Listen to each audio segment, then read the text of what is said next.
আসসালামু আলাইকুম রহমতুল্লাহি বারাকাতুহু।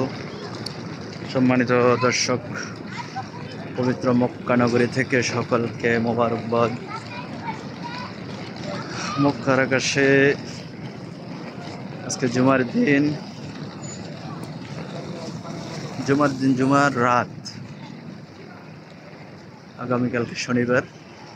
এই যে আপনারা দেখতে পাচ্ছেন আকাশ মেঘলা, আর বৃষ্টির জন্য গতকালকে দোয়া হয়েছিল, কিন্তু এখনো বৃষ্টি হচ্ছে না।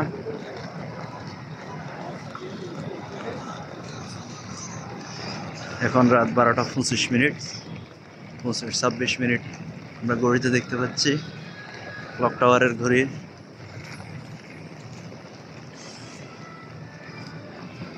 মাগরিবের পর থেকেই মেঘলা মেঘলা আকাশ।